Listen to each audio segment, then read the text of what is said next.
날씨가 굉장히 많이 추워졌습니다. 건강관리 조심하십시오.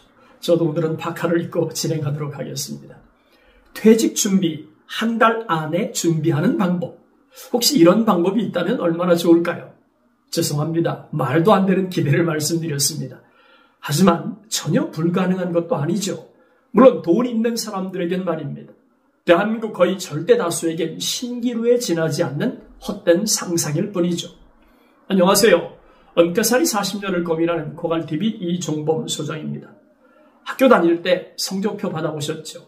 중간고사, 기말고사도 중요하지만 진짜 중요한 시험은 수능입니다. 수능 점수가 향후 대학 진로를 결정하기 때문이죠. 그렇다면 인생에도 정말 중요한 성적표가 존재하지 않겠습니까? 이를테면 퇴직하는 날까지 개인이 모아놓은 재산 성적표도 그중 하나겠죠. 충분한 재산을 모았다면 그만큼 노년기 삶의 질이 좋아질 수 있으니까요. 그렇다면 순자산 상위 10%에 들어갈 정도로 준비되었다면 안심해도 될까요? 김진영 밸런스 자산연구소 대표는 조선일보 왕개미 연구소를 통해서 이렇게 말합니다. 퇴직을 앞두면 수십 년 직장 생활의 산물인 재산 성적표 수준을 궁금해하는 사람들이 늘어난다. 자신이 모은 재산이 남들과 비교해 평균은 넘는지, 다른 사람들은 얼마나 모았는지 등에 관심을 갖는 것이다. 이 말의 의미는 단순하지 않습니다. 인생 2막이 시작되는 시점에서 열심히 노력해서 모아놓은 자산의 크기는 인생 후반을 살아가는 개인의 자존심이자 어깨뽕의 높이를 결정할 만큼 대단히 중요한 동력이기 때문이죠. 퇴직 후 가장 위험한 요소로 꼽을 수 있는 것은 단연코 현금 흐름 이상입니다. 퇴직 전에는 매월 고정소득이 발생하기 때문에 가계 생활에 필요한 돈을 예측하고 사용할 수 있었지만 퇴직하고 나면 고정소득이 사라지는 만큼 퇴직 전까지 모아둔 자산에 기댈 수밖에 없는 현실이죠. 그 중에서도 매월 노후 생활비로 쓸 수 있는 현금성 자산이 중요합니다. 그렇다면 이런 질문이 가능할 것 같습니다. 첫째, 퇴직 후 월급이 사라진 자리를 대체할 수 있는 현금성 자산을 가지고 있습니까? 둘째, 월급을 대체할 수 있는 그 소득이 퇴직 전 월급의 몇 %까지 대체할 수 있을까요? 셋째, 월급을 대체하는 그 소득은 언제까지 가능한 소득입니까? 한 가지 분명히 말씀드릴 수 있는 것은 퇴직 전 월급을 액면 그대로 100% 대체할 만큼 준비된 퇴직자는 손에 꼽을 만큼 적다는 점이죠. 물론 개인별 역량에 따라서 큰 차이가 있지만 일반적으로 퇴직 전 소득의 50 내지 30% 수준까지 떨어진다고 말하죠. 반면에 생활비는 퇴직 전 생활비의 7 내지 80%를 쓴다고 발표하는 기관이 많은 걸 보면 퇴직 후 현금 흐름 이상이 발생하는 건 불을 보듯 뻔한 이치가 아니겠습니까? 그러므로 이런 상황을 미리 예측하고 준비한 퇴직자가 아니라면 퇴직은 곧 노후 생활비를 만들기 위해 자신의 영혼을 갈아 넣어야 하는 치열한 삶의 현장에 벗어나기 어렵습니다. 그러므로 하루라도 빨리 노후 생활비 조달 방법을 찾지 못하면 퇴직 전에 모았던 알량한 재산이 빛의 속도로 줄어드는 공포를 경험할 수밖에 없는 현실이 나타나는 거죠. 그런 의미에서 조선일보 왕개미 연구소가 NH투자증권 100세 시대 연구소에 의뢰해서 40에서 60대 연령별 순자산 등급 컷을 조사한 자료가 도움이 될 듯합니다. 잘 아시겠지만 순자산은 내가 가진 전체 부동산에 각종 금융자산을 더한 다음 타인이나 금융기관에서 빌린 부채를 제외하고 남는 순수한 내 돈을 말합니다. 그렇다면 현 시점에서 내가 가진 순자산은 얼마 정도인지 알아야 하겠죠. 그래야 내가 가진 순자산이 동연령대와 비교해서 어느 정도의 재산 성적표를 받았는지 알 수 있으니까요. 왕개미 연구소는 우리나라 50대 기준으로 순자산 전국 평균 상위 10%에 속하려면 12억 5천만 원 이상은 갖고 있어야 한다고 발표를 했어요. 이를 연령대별로 구분해보면 40대는 10억 4천만 원, 60대는 13억 2천만 원입니다. 어떻습니까? 부동산과 금융자산 포함해서 순자산 상위 10% 안에 들어갈 정도가 되십니까? 여기서 한 가지 오해하지 말 것이 있어요. 설령 순자산 상위 10%에 들어간다고 해도 노후 생활이 윤택하다는 뜻은 절대 아닙니다. 어디까지나 현 시점에서 가지고 있는 순자산 평균값을 계산한 것이지 매월 발생하는 현금 소득을 말하는 게 아니니까요. 강남 대치동에 수십억짜리 주택을 가지고 있을 수는 있지만 그렇다고 해서 노후소득이 많을 거라고 생각하면 위험합니다. 그중엔 비싼 집, 빈 주머니 소유자도 적지 않으니까요. 또 하나, 수도권과 비수도권 상위 10% 굉장한 차이가 있습니다.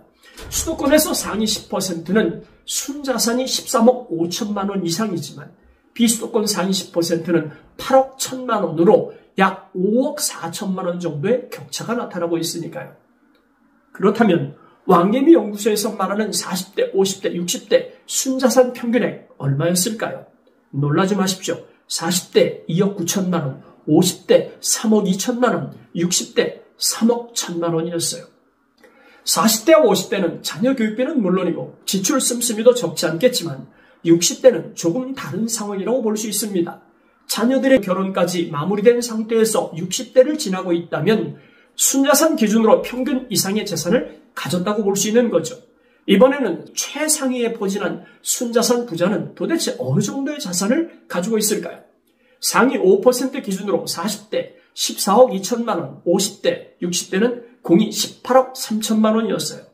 최상위 0.1%는 너무 거리가 먼 사람들이라 말씀드리기 송구하지만 40대 54억 8천만 원, 50대 72억 3천만 원, 60대는 무려 78억 7천만 원입니다. 정말 욕이 나올 만큼 재산이 많은 것 같습니다. 평균값이 이 정도인데 무슨 말을 더 하겠습니까? 눈여겨볼 것은 순자산 상위 10%까지는 나이가 들수록 자산이 불어나는 반면에 중위권은 나이가 들수록 오히려 자산이 쪼그라드는 것입니다.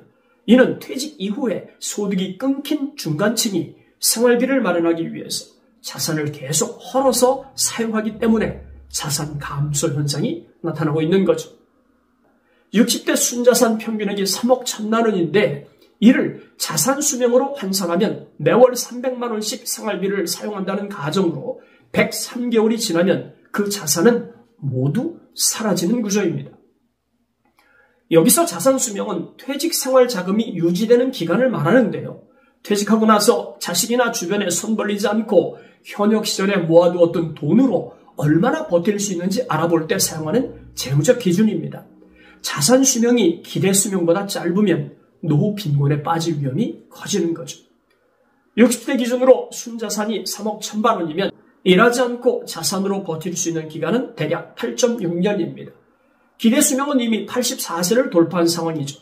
그렇다면 이론적으로 약 69세 즈음 되면 노후 빈곤 빨간 딱지를 달고 살 위험이 커진다는 결론을 유추해 볼 수 있습니다.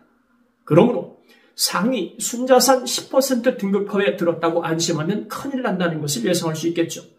특히 순자산의 대부분이 환금성이 낮은 부동산에 묻혀 있다면 문제는 더 커집니다. 이를 전부 퇴직 자산으로 쓸 수는 없으니까요. 주거 공간은 있어야 합니다. 방법은 월세나 전세로 주거지를 축소하고 남은 돈으로만 노후 생활비로 쓸 수 있기 때문이죠. 하지만 노년기엔 예상하지 못한 특별한 변수들이 넘쳐납니다. 암, 뇌혈관 질환, 심장 질환 같은 중대 질환이 급증하니까요.